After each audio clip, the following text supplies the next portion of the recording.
Bonjour à toutes et à tous pour ce Facebook Live qui aujourd'hui nous permet d'accueillir Dominique Pont. Donc on ne le présente plus, c'est le conseiller numérique du ministre de la Santé avec toute cette infrastructure qui est en train de se mettre au service à la fois des professionnels, qui est en train de se développer, mais aussi surtout des usagers de la santé. Il est par ailleurs aussi un bon connaisseur du monde infirmier puisqu'il est directeur d'une clinique qu'on ne va pas citer, mais bon, à Toulouse. Alors, vous avez deux accents aujourd'hui, donc ça va être un peu compliqué entre nous deux de sauter de l'un à l'autre, mais on va faire en sorte d'être très pédagogique aujourd'hui. Moi-même, je suis un béotien de ce qui se passe, mais en tout cas, on voit bien que l'espace numérique, les données numériques maintenant permettent aux infirmiers d'être de plus en plus visibles. On voit sur le site santé.fr bientôt l'ensemble des infirmiers qui font des tests, qui remplissent et qui confortent le testé, protégé, isolé des patients peut permettre de mettre en évidence sur santé.fr donc les infirmiers qui offrent ces soins. C'est aussi eux qui saisissent donc dans ce système et qui permettent de donner de donner à Santé publique France des données fiabilisées, agrégées, de donner des statistiques qui permettent au gouvernement de donner des grandes lignes. Et là, on voit bien qu'à l'avènement des vacances scolaires, du point de vue du conseil scientifique, il y a une idée de se confiner pendant une semaine avant de se retrouver en famille. Mais c'est les infirmiers qui sont la cheville ouvrière de ces tests-là. Et d'ailleurs, hier, on a eu un rendez-vous avec le ministère qui annonce plus de 100 000 tests réalisés par les infirmiers sur les 15 derniers jours. Donc, c'est vraiment quelque chose qui tient à cœur, cette mise en évidence des infirmiers et de leur travail et leur visibilité de leur travail. Et je parlerai plutôt tout à l'heure de l'ordre. Dominique Pont, je vous cède la parole bien volontiers. Puis il y aura un jeu de questions-réponses entre nous et d'une discussion à bâton rompu et qui n'a pas été préparée. Qui est vraiment en direct live, pour le coup, en Facebook Live aujourd'hui. Merci Dominique d'avoir accepté. Oh, merci Patrick, merci pour l'invitation. Ravi, pour tout vous dire, les personnes que je préfère dans ma clinique, c'est les infirmières. Donc voilà, je suis vraiment amoureux de cette profession, mais au-delà de la plaisanterie, c'est vraiment mes héros, quoi, les infirmiers, infirmiers, aides-soignants, tout ce corps-là, c'est eux qui tiennent la baraque quand même concrètement dans un établissement de santé. Bien sûr, il y a les médecins qui sont là, mais moi j'ai une admiration et c'est pour ça d'ailleurs que je suis toujours dans cette clinique parce que je suis vraiment très très attaché à eux. Affectivement, je parle. Bon voilà, juste en deux mots, hein, peut-être Patrick, donc j'ai une particularité, c'est d'être à la fois sur le terrain et à mi-temps au ministère pour essayer de piloter la transformation numérique du système de santé. Le point de départ, peut-être, hein, pour te dire, c'est que globalement, depuis 15 ans, on n'est pas dans le match, quoi. On n'est pas bon, hein, collectivement en France, on n'est pas bon sur la e-santé en France. Il ne faut pas se raconter d'histoire. On n'a pas atteint les objectifs qu'on devrait avoir dans un pays comme le nôtre.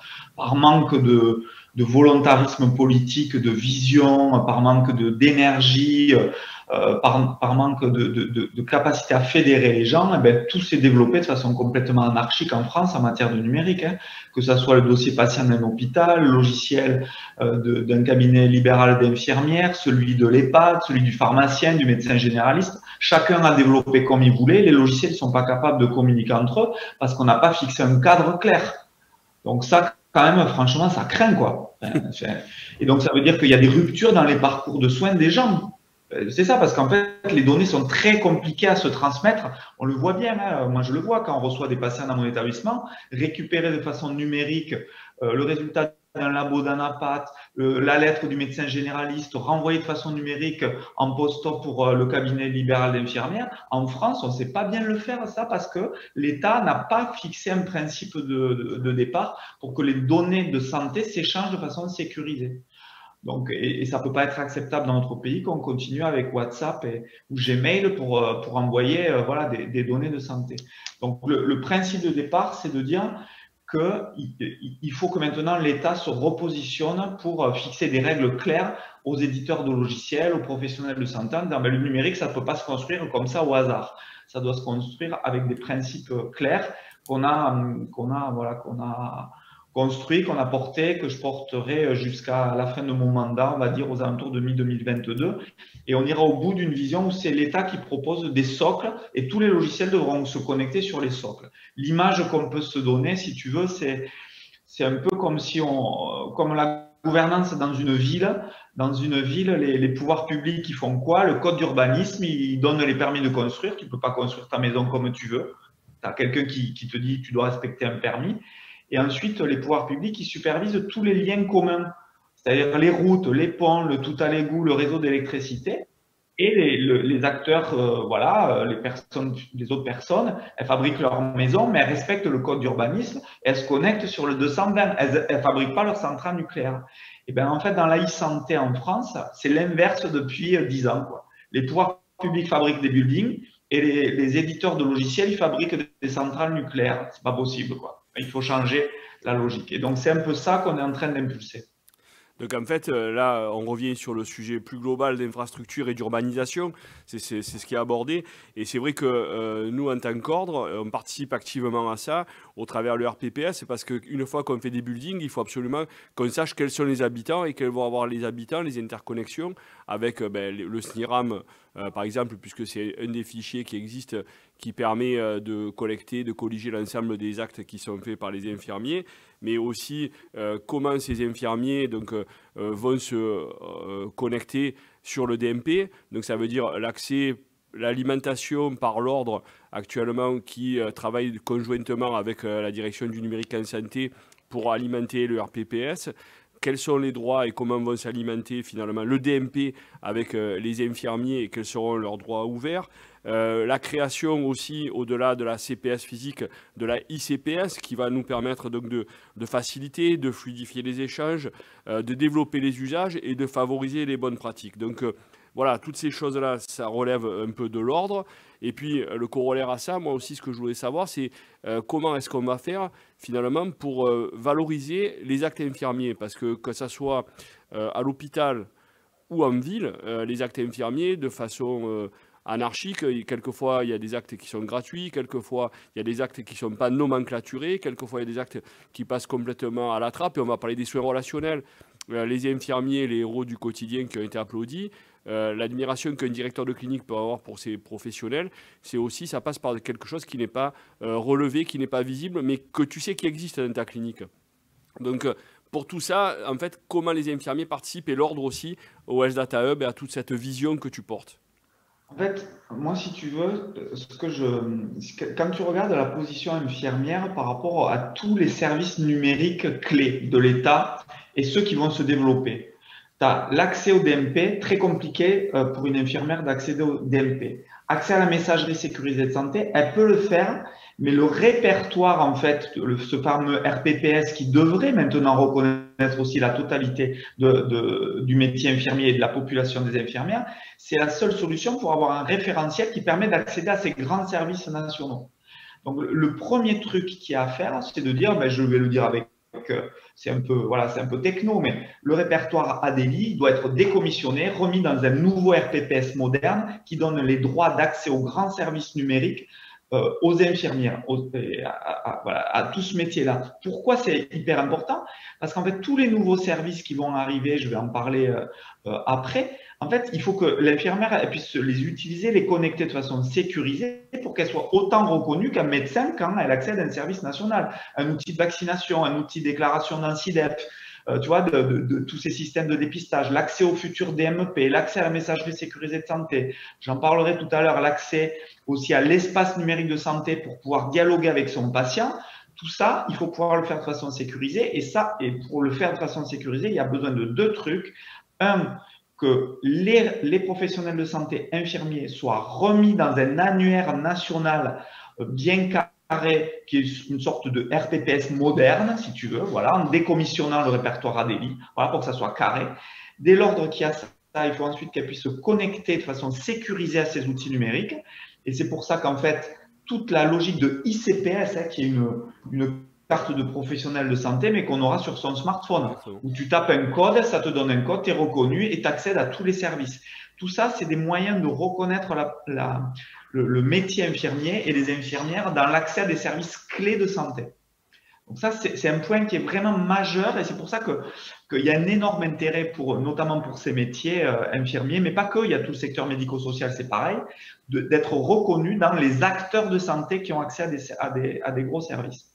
Sur ta deuxième question autour de la reconnaissance de ce qu'est le métier infirmier, c'est un sujet profond, ça. Que tu sois infirmière de bloc opératoire, que tu sois infirmière dans un service hospitalier de cardiologie, une infirmière libérale, une infirmière en EHPAD, il y a bien au-delà de l'acte technique tout un tas de tâches afférentes aux soins qu'on a, tu vois, qui sont pas super bien reconnus. Tu sais, tu as des mécanismes d'évaluation, les CIPS et tout ça qui permettent de mesurer la charge en soins par rapport à ces tâches afférentes. C'est clair qu'aujourd'hui, c'est quelque chose qui est pas exposé du point de vue de la nomenclature de rémunération. Mais c'est pas le seul, hein. Si tu regardes la rémunération de la cancéro, tous les soins de support, tu n'as quasiment rien qui est reconnu en termes de tarification. Tu vois, donc, le côté empathique sur les consultations d'annonces en cancéro, que ce soit par un médecin ou une infirmière, c'est pas reconnu financièrement non plus. On voit bien en fait que les mécanismes de rémunération aujourd'hui sont basés sur la technicité et pas sur le côté prise en charge globale, humanité, bienveillance et tout ce support-là holistique un peu. Bon, ça, donc le sujet là, il est sacrément profond, ça va bien au-delà du numérique. Oui, mais le numérique peut être le révélateur justement et la mise en évidence de ces sujets-là au travers, peut-être pas une nomenclature spécifique, et pas que de rémunération, mais une nomenclature d'activité, pour le coup, de ce qui est demandé par le patient, parce qu'on voit bien que les prises en charge sont de plus en plus complexes, nécessitent de plus en plus à la fois de technicité technicité dans les gestes, dans les actes, mais aussi de technicité relationnelle. Et ça, c'est quelque chose qui, pour l'instant, n'est pas valorisé et qui correspond quand même à une grande part de la profession infirmière. Nous, le mal-être qu'on a relevé dans les différentes consultations sur la profession, c'est nous dire je m'en vais et j'ai pas eu le temps de finir mon boulot, je sais qu'il y a des choses que j'ai pas pu faire et tout ça, ça demande du temps et ça dépasse simplement le seul cadre d'un geste technique. Mais bon, c'est vraiment quelque chose que tu viens d'expliquer sur la communication, l'information, le droit du patient, la fluidité des échanges, toute cette sécurité-là.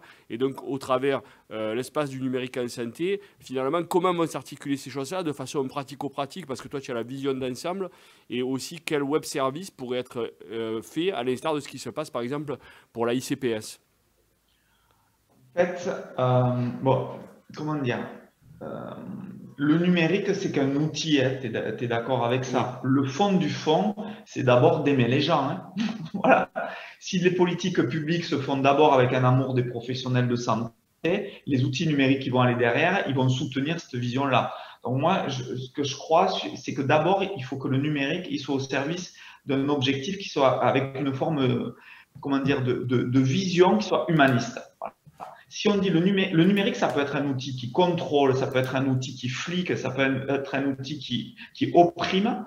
Si tu as une vision qui est une vision coercitive, si tu as une vision où tu te dis non, c'est fait pour être un outil d'émancipation, de reconnaissance des professions, de lien entre les gens, ben, tu peux construire à partir de cet outil quelque chose qui soit très humaniste. Vu des infirmières, et là, moi, il me semble que la première bataille à gagner, et donc moi, je m'occupe des trucs techniques, donc ça, évidemment, c'est pas aux infirmières de le faire, ça va être les trucs très techniques qu'on fait, c'est pouvoir les reconnaître numériquement avec des outils numériques pour qu'elles puissent se connecter dans tous les services numériques qui vont arriver et de plus en plus en lien avec le patient, en lien avec les médecins, l'accès au DMP, l'accès à la messagerie sécurisée de santé et l'accès au futur espace numérique de santé pour qu'elles soient vraiment acteurs reconnus dans le parcours de soins numériques.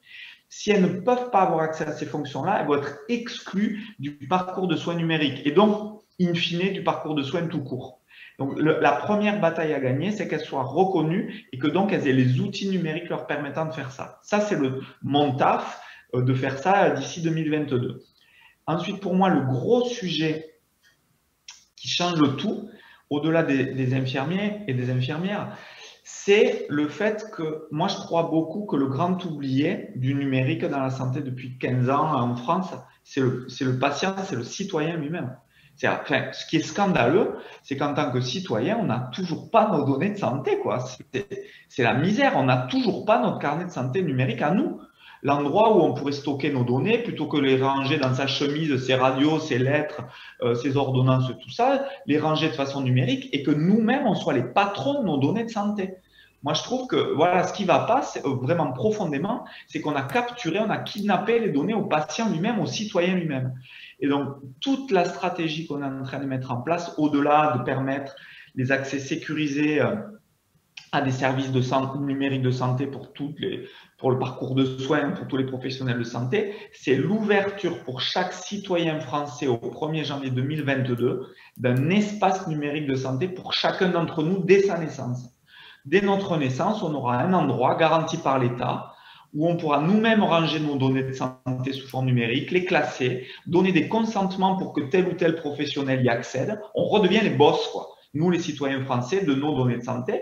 On aura chacun une adresse de messagerie sécurisée de santé, par exemple pour dialoguer avec son hôpital, son médecin, son infirmière, si elle-même elle est dans le cadre de la messagerie sécurisée de santé, puisqu'on ne veut plus continuer sur Gmail. Donc, il y aura un lien direct entre les professionnels et les citoyens. Les citoyens pourront envoyer des mails, les récupérer, les ranger, récupérer une donnée, donner accès à un hôpital, donner accès à une infirmière, à un médecin pour qu'on le soigne en accédant à ces données de santé. Et en plus de ça, on aura dans notre espace numérique de santé un catalogue, un store, hein, pour ceux qui connaissent un peu l'App Store, tout ça. Bon, il y aura un store des applications numériques citoyennes de santé référencées et tamponné par l'État. Donc, par exemple, une application de prévention, de suivi de son diabète, une application de la femme enceinte, de l'insuffisance cardiaque, le portail patient d'un hôpital, une détection précoce de maladies, tu vois, tous ces systèmes de santé à destination du citoyen numérique, tu pourras les retrouver avec un tampon de l'État qui aura référencé les bonnes applis et le citoyen, il y aura accès via un outil numérique. Et donc, tu imagines l'interaction que tu pourras avoir avec des acteurs de santé, des professionnels de santé. Tu vois, j'en sais rien, une prise en charge est faite à domicile, tu pourras regarder dans l'espace numérique de santé si le patient te donne l'accord, quand tu es une infirmière en post-op, par exemple. Tu accéderas aux données, le patient t'a donné son consentement et toi, à la fin de ta prise en charge, tu pourras pousser quelque chose dans l'espace du patient. Tu vois, et donc, en fait, retrouver cette citoyenneté autour du numérique, pour moi, bon, tu le sais, je suis hyper romantique et pragmatique à la fois. Je suis romantique dans l'idéal, mais pragmatique dans la façon. Donc, il faut accepter qu'il faut y aller étape par étape et on est obligé de mettre les mains dans le cambouis technique. Mais in fine, l'objectif final, c'est d'améliorer les parcours de soins avec que tous les professionnels puissent accéder aux services numériques dans le parcours de soins et de remettre le citoyen au cœur du sujet numérique. Donc en fait, moi je vois une grande place et un grand rôle pour les infirmiers là-dedans. Donc là, on prend en même temps des questions dont je me fais sur Facebook Live l'interprète. Donc on me demande, finalement, il y a plusieurs questions au travers du RPPS, la date. On a fixé ça avec les services que tu diriges, l'ANS. Pour le RPPS, on nous dit septembre 2021. Rentrée pour une opérationnalité finalement octobre-novembre 2021. Donc on est à l'aube de ça, quasiment dans moins d'un an là maintenant, et cette date, tu nous la confirmes là maintenant? Ouais, je te la confirme là, mais ça a l'air fastoche de faire ça. Ah non. Mais c'est un petit exploit d'avoir fait basculer toute la technocratie pour qu'on soit capable de faire ça. Enfin, franchement, on s'est battu énormément. Et donc avec ça, c'est-à-dire le décommissionnement d'Adélie, c'est-à-dire ce répertoire pour qu'il rejoigne le futur RPPS. Pour l'instant, on l'appelle le RPPS+. Il aura peut-être un nouveau nom, peu importe. Ça veut dire qu'en octobre, d'ores et déjà, tu peux avoir ta carte ICPS en tant qu'infirmière. Tu seras connecté à cet annuaire-là et tu accéderas à tous les services numériques proposés par les pouvoirs publics ou par les hôpitaux de façon sécurisée. C'est très technique, bien sûr, mais in fine, c'est une énorme reconnaissance numérique de la profession infirmière, ça. Bien sûr, clairement, il y a aussi le rôle de proximité de l'infirmier d'abord qui est incité à ouvrir des DMP pour tous les patients avec lesquels il est en contact, que ce soit à l'hôpital mais aussi de façon rurale. Et on sait que les infirmiers sont les plus en proximité 7 jours sur 7 des patients. Mais au-delà de ça aussi, le médiateur technologique pour les patients qui vivent de plein fouet cette fracture numérique. Et il y a un autre sujet qui nous est posé, c'est la question justement de la 4G. Alors on ne nous parle pas de la 5G, des théories conspirationnistes ou complotistes, mais je pense que l'espace numérique va permettre de tordre le cou à ça. Mais comment on fait sur les territoires? Et on sait très bien qu'il y a un axe perpendiculaire en France qui va empêcher un peu ce développement ou qui va le freiner tout au moins. Ouais, alors la question posée sous-jacente à tout ce que tu viens de dire, oui, c'est la question de la fracture numérique, les gens que tu laisses sur le bas-côté et les nouveaux métiers qui vont émerger d'accompagnants numériques, en fait, de médiateurs d'accompagnants numériques. En fait, moi, je crois énormément à ça. Dans l'espace numérique de santé, en tant que citoyen, si tu n'es pas à l'aise avec le numérique, tu auras la possibilité de désigner quelqu'un qui va t'aider, quelqu'un qui va être ton accompagnant, ta personne de confiance numérique en quelque sorte, et qui va pouvoir t'aider à faire tes démarches au travers du numérique. Et moi, ça, je crois beaucoup à ça et à la création de nouveaux métiers autour de ça. Parce qu'en fait, tu vois, ça peut recréer une forme de solidarité, notamment par rapport à une population qui serait exclue du numérique. Et un petit retour d'expérience, quand tu vois, moi je vois dans mon établissement, quand on a mis en place un portail patient pour tous nos patients, on a une moyenne d'âge au-delà de 65 ans chez nous, avec des gens qui viennent du fin fond de l'Ariège ou de Lot-et-Garonne. C'est pas le prototype des geeks, quoi, tu vois. Et en fait, on a créé des nouveaux métiers, notamment beaucoup avec des infirmières, des aides-soignantes aussi, et des aides-soignants qui à la fois soignent, mais après peuvent continuer le parcours numérique avec le patient pour l'aider en fait à utiliser l'outil numérique, pour faire une préadmission, pour enseigner un petit questionnaire, pour scanner son résultat de labo, pour pas faire un aller-retour avec 200 bornes parce qu'en fait, je sais pas quoi, la PSET est pas bonne ou il y avait un problème avant de l'opérer, tu vois. Et en fait, accompagner avec des nouveaux métiers, et à mon avis, il y a un énorme enjeu pour les professions paramédicales d'accompagnement numérique. Ça, je pense que ça peut énormément humaniser en fait les outils numériques dès lors qu'on les propose aux citoyens. Sur la 5G, comment dire, bien sûr qu'il faut regarder les questions éthiques, il faut regarder toujours si on fait pas on veut faire le bien avec la 5G, est-ce qu'on fait pas le mal, etc. C'est le fameux primum non nocere du serment d'Hippocrate. Moi, je suis d'accord avec ça. Je suis très développement durable dans mon établissement aussi. Par contre, ce que je crois profondément, c'est que si en France, on continue de regarder le train passé du numérique en disant on laisse faire les Américains et les Chinois, notre système de santé, il finira chez les GAFA. Et moi, c'est ça. Et donc, je me dis, plutôt que d'intellectualiser, de fantasmer tout ça, soyons humbles, construisons notre système numérique souverain en nous, en France, en Europe, avec notre cadre de valeurs, notre tradition de pensée, notre éthique, notre humanisme, pour essayer de ne pas finir chez les mains des GAFA. Parce qu'on a pleuré, moi j'ai pleuré comme tous les Français pendant la première vague Covid, qu'on ne soit plus capable en France de fabriquer nos masques ou nos circuits clos de respirateurs. Mais dans 10 ans, nos enfants à nous, ils pleureront parce que notre génération ne s'est pas bougée sur le numérique et qu'on dépendra de modèles américains ou chinois pour toute l'organisation de notre parcours de soins. Donc moi, je dis, OK, la 5G, ça peut faire peur, mais avançons, quoi. Avançons collectivement parce que si on ne le fait pas, nous, on va se faire complètement ubériser notre système de santé et c'est vraiment contre ça que je milite depuis le départ. Ah non, mais je trouve que c'est très clair et qu'effectivement, on a entendu dire que certains, la 5G, c'était juste pour regarder des pornos dans un ascenseur en montant dans une grande tour de la Défense. Mais effectivement, on voit bien les intérêts dans le monde de la santé parce que je vais aborder un point qui va passer cet après-midi au Conseil des professions paramédicales et je sais que c'est quelque chose qui a été une avancée qu'on a portée, nous, en tant qu'ordre. C'est le télésoin qui a été un développement de notre profession et le texte qui est proposé cet après-midi permet justement aux infirmiers de déclencher le télésoin en fonction de leurs actes propres et sans prescription médicale. On voit bien que c'est une évolution de la profession et donc qui a été portée par l'ordre à ce sujet-là et moi je me félicite et justement et ces sujets-là, ça va recréer finalement une certaine proximité entre les infirmiers. Ce que tu décris très bien, de dire est-ce que la proximité, c'est d'être prêt ou d'être à proximité par quelque chose, un outil qui peut être un outil informatique et qui va faire du lien social. Et ça, c'est une opposition, une vision qui s'oppose à ce qui a été souvent dit, la fracture numérique crée finalement une sorte de fracture dans la société française. Et je trouve que de l'entendre dire de cette façon-là, c'est quelque chose qui est très intéressant. Toujours dans la théorie du conspirationnisme, puisqu'on a dit qu'on se disait tout, il y a toute la question de l'alimentation de ces données par les objets connectés.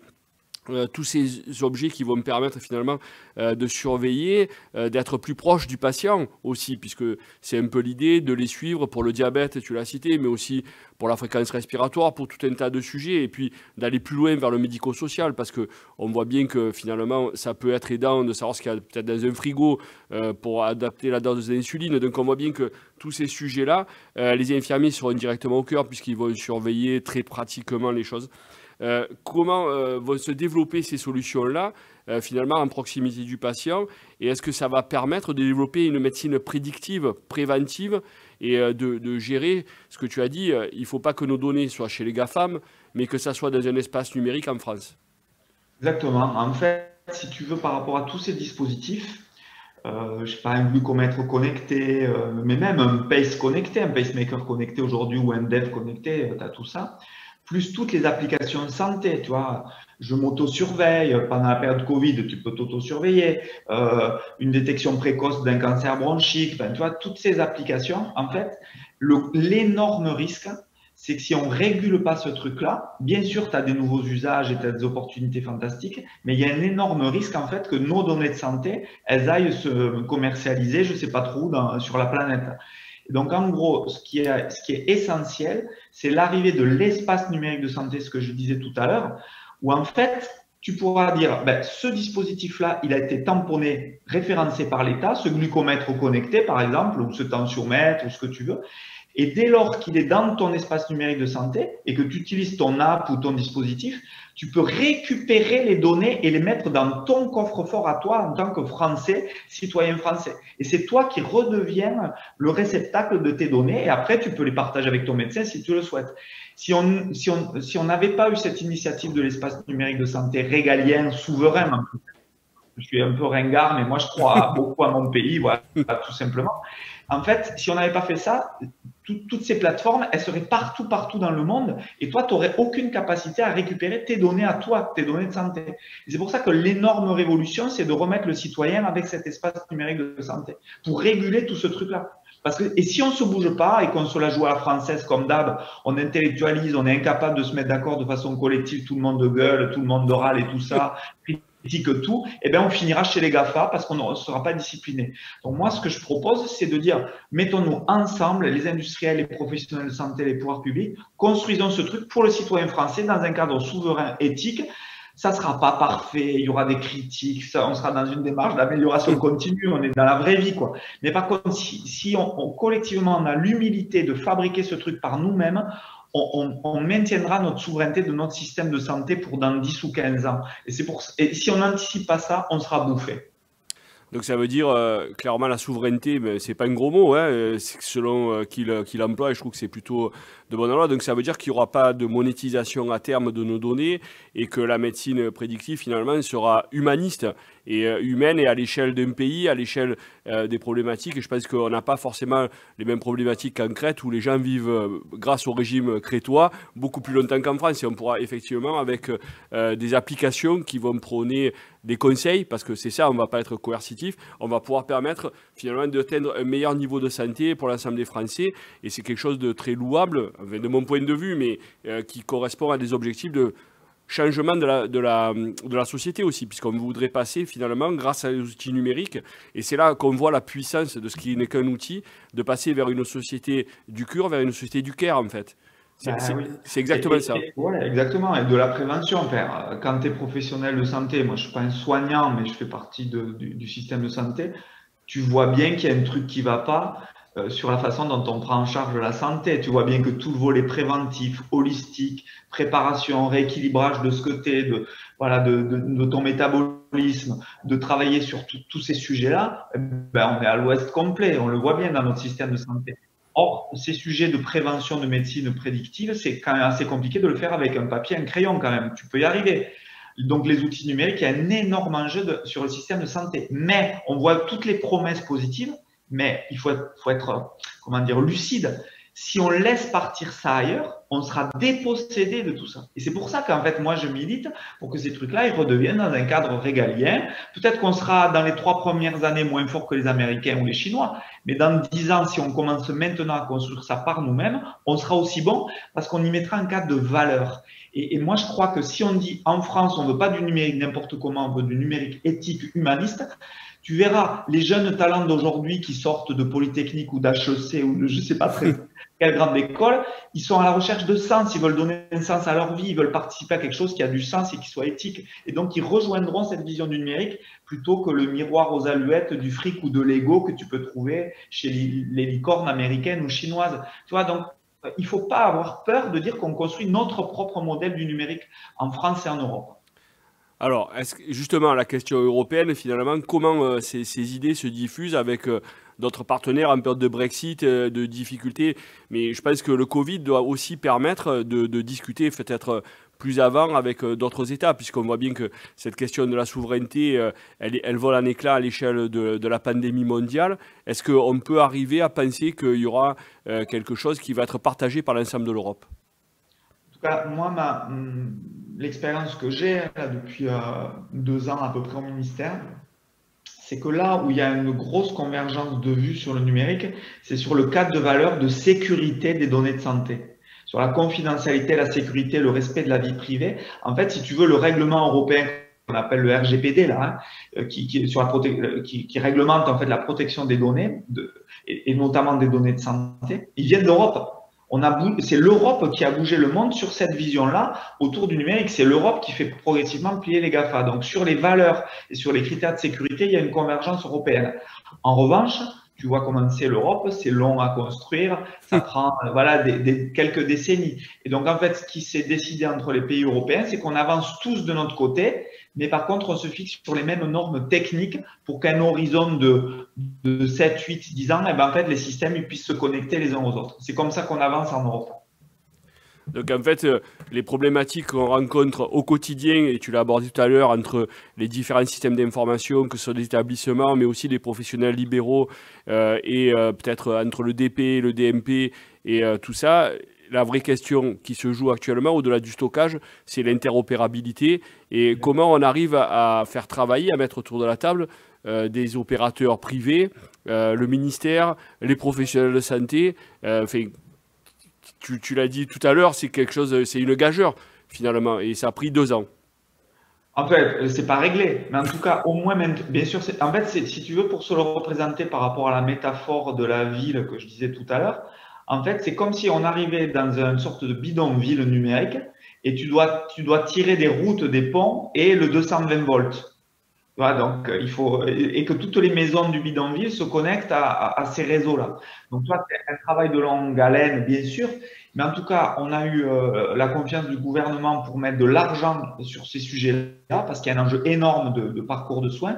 Et donc, en marche forcée, je dirais que les effets visibles d'ici 18, 24 mois concrètement de partage sécurisé de données de santé entre 2 logiciels qui auront été mis aux normes avec de l'argent qu'on met dedans auprès des industriels pour qu'ils mettent aux normes tous les logiciels français de santé. Voilà, d'ici, on va dire, allez, 12 mois, on commencera à voir les premiers effets. 18-24 mois, on verra vraiment un changement. Mais c'est hyper lourd. Tu t'imagines comme tirer le 220 dans un bidonville. Tu vois, t'es obligé, je ne pars pas d'une feuille blanche. On part d'un existant. Donc, ça veut dire que tous les industriels français doivent accepter le principe de se mettre aux normes. Et ce qui est super positif, c'est qu'on leur a demandé de signer une charte d'engagement à ça et que la totalité des industriels, même les labos pharmaceutiques, tout le monde, les start-upers, ils ont signé cette charte d'engagement à converger. Olivier Véran et le gouvernement nous ont donné une enveloppe conséquente pour pouvoir mettre à jour ces logiciels dans des délais relativement rapides. Donc, pour moi, tous les feux sont verts pour qu'on ne va pas tout résoudre, il faut être lucide, mais on va vraiment franchir une étape collective, quoi. Oui, parce que c'est un peu des questions qui reviennent justement. Bon, la 5G, la disponibilité de la connexion sur tout le territoire, jusque dans les domiciles, sur la ruralité, l'interopérabilité. Est-ce que je vais être obligé de changer de logiciel? Est-ce que ça va être facile pour moi? Est-ce que je vais pouvoir continuer à sensibiliser le patient et à l'aider justement à jouer ce rôle de médiateur pour l'infirmier, pour le patient qui une fracture numérique est claire, on voit bien qu'il y a une vraie difficulté. Et ça, c'est vraiment quelque chose, c'est vraiment une bonne nouvelle, finalement. Il y a un sujet qu'on n'a pas abordé. Bon, d'abord, on va faire la promo de MS Santé, puisque tout ça, pour nous, en tant que professionnels, c'est pas le devoir, mais c'est pas l'obligation. Mais c'est vis-à-vis du patient, et tu l'as rappelé, surtout ne pas nuire. Le droit du patient, il est très lié à la sécurité de l'échange de données, donc MS Santé. MS Santé, comment on va faire pour arriver à le promouvoir? Nous, on le fait régulièrement. Comment on va réussir? Est-ce que ça va être simplifié? Parce que ce qu'on nous dit, c'est des difficultés d'accès, une messagerie encore un peu lourde, encore des professionnels qui n'est pas ajustés avec les logiciels métiers. Donc, toutes ces choses-là, est-ce qu'on va avoir des facilités? Est-ce que ça va être dématérialisé, style un web service? Est-ce que c'est ça qui est dans les tuyaux? En fait, ce qui est dans les tuyaux, c'est que dans le cadre de l'enveloppe du Ségur, donc, qui a été décidée cet été, en fait, tu as 2 milliards qui vont être consacrés sur un plan de modernisation du numérique en santé dans les 3-5 prochaines années. Sur ces 2 milliards, 600 millions pour aider le secteur médico-social à se moderniser en matière du numérique, avoir des informaticiens, des trucs de base, des serveurs, des bonnes connexions Internet, un bon dossier d'usager informatisé, tout ça. OK. En respectant les fondations régaliennes dont je parlais tout à l'heure. La ICPS, l'Identifiant national de santé, tout ce que l'État propose, les fameuses routes, ponts ou 220 que l'État construit. Premier sujet. Donc 600 millions sur les 2 milliards. Et ensuite, le 1,4 milliard. Dans ce 1,4 milliard, c'est un plan à 3 ans, donc très court en fait, pour la mise aux normes de tous les logiciels de santé, hôpital, ville, pharmacie, cabinet d'infirmières libérales, etc., etc. Et donc, en fait, l'État va à la fois financer des industriels pour qu'ils mettent aux normes leurs logiciels et les acteurs de santé pour qu'ils utilisent de plus en plus toutes les routes et les ponts dont je parlais tout à l'heure. Et dans ces fameux routes et ponts que doivent intégrer les logiciels et que doivent utiliser les soignants ou les médecins, il y a 3 gros trucs. Il y aura le DMP qui est en train d'être complètement refondu pour qu'il soit beaucoup plus accessible au logiciel, de façon beaucoup plus simple, et la MS Santé. 2 trucs intégrés dans les logiciels. Donc l'État met 2 milliards à la fois pour que les industriels modernisent l'intégration de la messagerie et du DMP dans leur outil, et va mettre de l'argent pour inciter les professionnels de santé à utiliser ces briques-là de partage d'informations. Et 3e truc hyper important pour le métier infirmier, c'est que le citoyen lui-même qui va avoir son espace numérique de santé, comme je le disais tout à l'heure, il va avoir lui-même une adresse de messagerie. Donc, si ton logiciel de cabinet libéral ou de l'hôpital, il est compatible avec la messagerie sécurisée, tu pourras directement, avec un canal sécurisé, échanger avec le patient lui-même. Ça, c'est une révolution. Et au 1er janvier 2022, cette adresse de messagerie avec l'espace numérique va être ouverte pour 60 millions de Français. C'est un changement de paradigme. Et c'est pour ça qu'on se presse pour mettre à jour les logiciels, en fait, demander aux éditeurs qui mettent à jour les logiciels. Oui, tout ça, c'est un facteur de qualité de la prise en charge parce qu'on va parler parcours de santé, il n'y aura pas de trou dans la raquette, ce sera, je pense, modélisé comme ça l'est déjà plus ou moins à l'échelle d'un établissement. Et donc, ça va permettre une prise en charge plus efficace, plus efficiente, éviter les examens et les radiologies, enfin tous les examens redondants et permettre justement une qualité et un suivi qui va être très important. Moi, il y a un sujet qu'on n'a pas du tout abordé qui peut sembler très loin, mais j'ai souhaité l'aborder là. C'est la question de la formation. Les infirmiers sont en train de rentrer dans la formation universitaire et c'est vrai que quel est l'impact en fait de tout ça dans la formation? Est-ce que vous avez pensé du côté du ministère justement à intervenir là-dessus? Ouais, en fait, c'est un sujet majeur, la formation. C'est hyper important. Et on voit bien qu'on est un pays quand même qui a loupé un coche de formation au numérique de manière générale il y a une vingtaine d'années. Moi, j'ai connu l'époque du Minitel, on s'est quand même loupé. Tu avais en Californie Microsoft et Apple qui bossaient, nous on faisait le Minitel, d'accord. Bon. Donc, il y a un énorme sujet d'acculturation, notamment dans les métiers de santé, pour que toutes les professions médicales et paramédicales s'approprient à la fois les outils, mais aussi l'éthique qu'il doit y avoir derrière ces outils. Tu vois, donc, c'est les deux sujets, en fait, sur lesquels, à mon avis, il faut vraiment accélérer la formation. Et en fait, sur ce sujet-là, en fait, ce qu'on a souhaité, c'est que ça ne soit pas le ministère qui décide d'en haut, et ce sont les acteurs de terrain de la formation universitaire, en fait, qui travaillent dans le cadre d'un groupe du Conseil du numérique en santé pour faire tout un tas de propositions et qui vont être annoncées on va dire, sur le premier trimestre 2021, avec tout un plan autour de la formation des professions au numérique en santé. Mais dans le cahier des charges qu'on leur a donné, on leur a dit, c'est pas qu'une formation technique, on veut que les gens comprennent ce qu'il y a derrière, les risques qu'il peut y avoir de confidentialité, les risques de manque d'éthique. Tu vois, j'en sais rien. L'éthique, ça va au-delà de sujets techniques. Imagine, je sais pas quoi, dans un hôpital, une infirmière qui fait une admission dans une chambre d'un patient avec une tablette.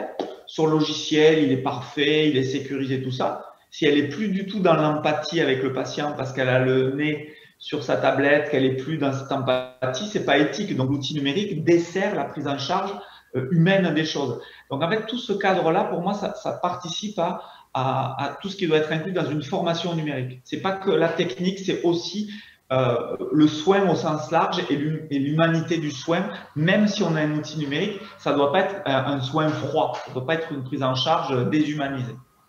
Ah, c'est certain que ça doit être, comme tu l'as dit en début de notre petite discussion, quelque chose qui est un support, qui est un outil, mais qui ne doit pas se substituer, même si effectivement, quelquefois, c'est pratique de se cacher derrière la technique, et il faut se dire les choses aussi clairement, d'être le médiateur technologique et de mettre à distance. L'outil technique pourrait assurer cette mise à distance et éliminer la charge émotionnelle qu'on peut avoir dans une situation complexe, dans une situation de soins à laquelle les infirmiers sont confrontés au quotidien. Donc effectivement, c'est un travers qui pourrait venir, et clairement, la question de la formation, on n'en avait pas parlé du tout, et c'est vrai que c'est un sujet. Tu parles beaucoup du numérique et de tout ce que ça va apporter, et c'est vrai que ça, c'est un sujet qui n'avait jamais été abordé, et vraiment je te remercie parce que c'est quelque chose que je ne pensais pas. Est-ce qu'on peut aller un peu plus loin? Et le 4 décembre, le président de la République a parlé de l'Agence nationale de recherche sur les maladies infectieuses et émergentes qui va être fait sur le site de l'hôpital du Val-de-Grâce, de l'hôpital militaire du Val-de-Grâce, où il va y avoir un gros investissement, et justement faire le lien entre le Health Data Hub et cette unité finalement de recherche qui va, je pense, permettre, avec toute l'éthique dont tu as parlé, et de faire de la médecine prédictive, ou tout au moins de nous aider à passer un cap. Est-ce que tu peux nous en dire deux mots là-dessus? Au-delà de l'aspect financier, bien entendu, parce que... En fait, bon, comment dire, ouais, tu me connais un peu, on est hyper déter, quoi, comme disent mes enfants, pour faire reconnaître le numérique en France et le numérique en santé. Donc, quand on avait appris qu'il y avait ce projet du Val-de-Grâce, on s'est battu pour que le numérique soit reconnu, soit intégré, non seulement au travers du Health Data Hub, de la plateforme du Health Data Hub qui va être rejoindre là-bas, mais aussi de toute l'agence du numérique en santé qui va aller s'installer là-bas pour montrer en fait qu'au cœur de l'innovation, il y a le numérique. Donc voilà, nous on a prêché pour notre paroisse, on s'est battu pour être intégré sur le projet. Il y aura probablement aussi des annonces de financement aussi de la filière du numérique en santé en France, parce qu'il y a un vrai enjeu aussi de soutien économique avec la pandémie Covid. Tu as des secteurs entiers à Toulouse, tu vois, l'aéronautique, c'est chaud quand même.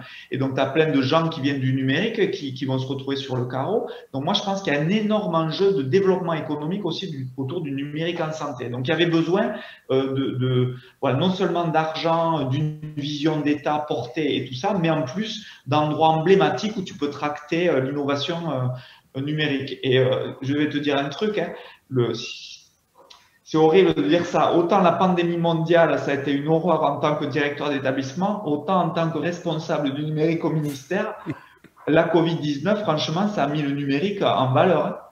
Parce qu'avec les téléconsultes, tout le monde qui est sur Zoom maintenant, c'est devenu un objet grand public, le numérique, et donc ça a énormément accéléré la visibilité de la e-santé, alors que la e-santé, il y a encore 5 ans, c'était un truc que d'experts, quoi. Un truc technique. Là, ça devient un objet qui peut devenir grand public. Et donc, tu vois, et c'est pour ça qu'en fait, ces grands projets d'État, maintenant, voilà, tu as le président de la République qui parle d'engagement de notre pays dans le numérique en santé parce que c'est l'avenir à la fois pour le système de santé, mais aussi d'un point de vue économique, hein, pour créer de l'emploi, quoi. Donc ça, moi, voilà, c'est horrible à dire, mais ça a été quand même une opportunité, cette espèce d'épidémie mondiale, quoi. Bien sûr, non, mais de toute façon, ça a été clairement dit par le président de la République, demain ne sera pas comme hier. Et donc, le numérique, l'avènement du numérique en santé, c'est quelque chose qui prend corps et qui prend forme. Et c'est vrai que d'avoir des projets qui étaient portés initialement, puisque tu les as portés au Ségur et tu l'as dit, mais déjà, tout ce qui a été fait sur le numérique en santé, la question du RPPS, on en a largement parlé il y a 2 ans ensemble pour voir comment on allait pouvoir travailler ensemble et développer tous les usages pour ma profession. C'était quelque chose qui était déjà dans le scope. Et c'est vrai que c'est un catalyseur d'énergie, un apporteur de fonds, parce qu'il faut se dire les choses. Tu l'as abordé clairement, c'est quelque chose qui demande beaucoup d'argent et qui, pour le coup, par le Ségur, a été pris en main et par le PLFSS aussi, puisque c'est intervenu sur le PLFSS. Et donc, on a bien vu que toute la représentation nationale a pris corps et s'est dit, c'est maintenant le virage, il faut le prendre maintenant. Donc, finalement, pour les infirmiers et pour l'ordre, quels sont les messages clés qu'on n'a pas encore donnés que tu voudrais faire passer là aujourd'hui? Bon, moi, j'ai parlé de MS Santé, de la ICPS. C'est quelque chose qu'on travaille au quotidien. C'est un message rassurant. Je te laisse la parole parce qu'il y a plein de sujets qu'on n'avait pas prévu d'aborder, qu'on a abordés et qui sont là maintenant. Peut-être tu veux faire un point particulier sur ta vision et sur ce que tu veux transmettre aujourd'hui. En fait, quand je suis arrivé il y a presque 20 ans dans mon établissement, mon premier dossier, ça a été d'informatiser le dossier patient de l'établissement. Et en fait, les premières professions qui se sont saisies de l'outil, quand j'ai commencé à développer ça, ça a été les professions paramédicales. Ça a été les infirmières, ça a été les aides-soignantes, les premières qui m'ont aidé quand je galérais pour faire accepter en fait un outil numérique au sein de mon établissement. Ça a été les professions paramédicales, bien avant les médecins, bien avant les médecins. Et donc en fait, ce que je crois, c'est qu'il peut y avoir une intuition des professions infirmières de comprendre que l'outil numérique, ça peut non seulement être un outil facilitateur, donc d'amélioration de la qualité de vie au travail, ça peut être un outil de reconnaissance pour être intégré dans les parcours de soins. Donc, militer pour entrer dans le RPPS, militer pour utiliser le DMP, militer pour utiliser la messagerie sécurisée de santé, militer pour être intégré dans les grands projets nationaux, militer pour pouvoir accéder au futur espace numérique de santé du patient. Parce qu'en fait, plus vous ferez ça, plus vous aurez une reconnaissance dans le parcours de soins et une reconnaissance en tant que profession de santé. Le télésoin, c'est une énorme avancée aussi. Donc, en fait, moi, ce que je pense, c'est qu'il y a une intuition des soignants sur le fait que le numérique, ça peut être à la fois quelque chose de dangereux, qui contrôle, qui brise, qui casse les emplois, etc., etc. Toute cette vision du numérique dont on ne veut pas. Mais ça peut être aussi un outil qui soit au service du parcours de soins, de la reconnaissance de la profession infirmière. Et le dernier message, c'est en fait pour moi l'avenir en fait, d'une profession soignante au sens large passera par le numérique. Qu'on le veuille ou non, dans les générations futures, le numérique sera au cœur de la relation soignant-soigné. Et donc, plus vous êtes proactif sur ces sujets dès maintenant, plus vous militez pour accéder au futur espace numérique de santé, plus vous accompagnez, plus vous réinventez votre métier dans la relation soignant-soigné numérique, en fait, plus vous serez en avance dans la reconnaissance de la profession infirmière. Et en fait, j'ai assez confiance de ça parce qu'on pourra en discuter beaucoup. Je suis entouré d'infirmières, il y en a 450 chez moi. Mais chaque fois que je discute de ces sujets-là, en fait, elles sont, ce que j'ai remarqué, bon, je dis elles parce qu'il y a une majorité de femmes dans mon établissement. En fait, ce qu'elles me disent souvent, c'est qu'elles sont beaucoup plus proactives à de l'innovation numérique. Elles sont beaucoup plus partantes pour faire quelque chose. Et donc, moi, je pense qu'au niveau d'une profession comme l'ordre, les gros sujets RPPS, MS Santé, DMP, espace numérique de santé, ICPS, futur carnet de vaccination numérique, militer pour y avoir accès. Et plus vous militerez, en fait, plus vous serez reconnu et plus vous anticiperez le soin du futur. Voilà, c'est ça le message clé pour moi. Je crois qu'il est passé et bien passé, et c'était le but finalement aujourd'hui de cette matinale, de ta venue, et de partager largement tes convictions, parce que moi, il y a quelques mots que j'ai notés. Militer, je crois que l'ordre est un bon militant et un bon représentant de la profession, et accompagne justement la profession dans ce changement, parce que pour nous, c'est aussi un changement de paradigme, de plus être avec quelquefois encore un carnet au pied du patient, et d'avoir une tablette, d'avoir un logiciel, de permettre de poser des diagnostics infirmiers pour valoriser justement tout ce qu'on est capable de faire et ce qu'on fait, et qui ne relève pas que du soin technique. Donc on est vraiment dans cette optique-là. L'humanisme dont tu as témoigné tout au long, et de se dire on peut faire du numérique avec humanité, et en respectant les patients et en respectant les droits de tout un chacun, qu'ils soient faibles, puissants ou misérables. Et je pense que ça, c'est un message aussi qui est important de dédramatiser. Tu as abordé le sujet de la 5G sans problème, en disant mais c'est un formidable catalyseur de l'utilisation des données de santé, et du travail qu'on peut mener avec pour aller vers la prévention. Et ça a été aussi une des questions. Et tout ça, ça a été fait sans tabou. Donc moi, je crois beaucoup que cette matinale a servi à ça, et effectivement à rappeler le rôle des infirmiers. MS Santé, on est à 65%. On est les 3e professionnels de santé en France à utiliser cette messagerie. Donc l'interopérabilité avec l'évolution, avec les opérateurs privés et les éditeurs de logiciels, ça va nous aider aussi. La fracture numérique va être réduite certainement par les infirmiers au service des patients et des générations passées, de nos parents, hein, puisqu'il faut le dire, c'est eux qui sont ciblés. Donc moi, c'est un message de confiance, après t'avoir écouté et avoir discuté, finalement à bâton rompu, presque au coin du feu, parce qu'il pleut un peu à Paris aujourd'hui. Et je t'en remercie. Je te laisse le mot de la fin, et parce que tu as employé un mot tout à l'heure, un romantique du numérique, et j'ai trouvé ça, j'étais obligé de le reprendre. Je suis désolé, Dominique, je te laisse le mot de la fin là-dessus. En fait, le mot de la fin, mais je pense que ça, tout le monde peut le comprendre, c'est qu'on vit à une époque d'une révolution technologique, qui est le numérique. Et en fait, il y a eu l'imprimerie il y a quelques siècles. C'est la même révolution, en fait. Et il y avait des illettrés. Et en fait, au XVIIIe siècle, l'Europe, la France, quand on a vu cette révolution technologique qu'était l'imprimerie, on s'en est servi de ça pour l'essor du siècle des Lumières, des droits de l'homme, de notre vision humaniste, pour diffuser la connaissance aux gens, aux citoyens français. En fait, la technologie à l'époque a servi notre tradition de pensée humaniste. En fait, le numérique aujourd'hui, enfin, on va le dire depuis une dizaine d'années, en Europe, on laisse faire les Américains et les Chinois. Il est temps maintenant, nous-mêmes, humblement, en France, en Europe, comme l'imprimerie au XVIIIe siècle, de s'en servir du numérique pour en faire un truc humaniste qui soutienne notre vision à nous, parce qu'on n'est pas des libertaires libéraux purs, etc. On n'est pas des autocratiques liberticides, on est des humanistes, c'est notre tradition de pensée. Donc voilà, il faut que vous compreniez qu'au-delà de notre petit quotidien, ce qu'on joue gros, c'est notre modèle de société au travers du numérique. Voilà ce que j'avais envie de vous dire. Merci d'avoir partagé ces valeurs avec nous aujourd'hui, avec tous nos participants sur Facebook Live. Ce sera podcasté et ce sera mis sur notre chaîne YouTube, parce que c'est capté. Et donc, c'est vraiment quelque chose qui est important, parce que on voit bien que les fake news se développent à grand V, et on voit bien que d'avoir ce discours-là rassurant, et de ramener finalement à une vision 5 siècles plus tôt, et se dire on est à l'aube de quelque chose qui peut être grandiose et qui peut porter les valeurs qu'on a tous portées en France et qu'on essaye de porter au quotidien pour nos patients, parce que c'est en priorité pour nos patients.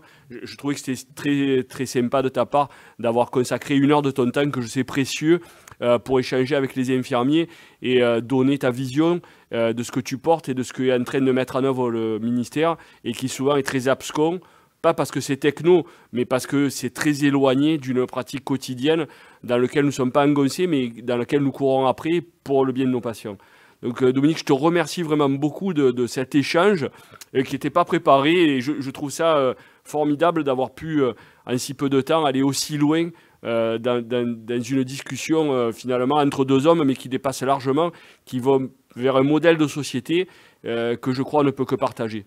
Merci encore Dominique. Merci à toi pour l'invitation. À bientôt. À bientôt, au revoir. Au revoir.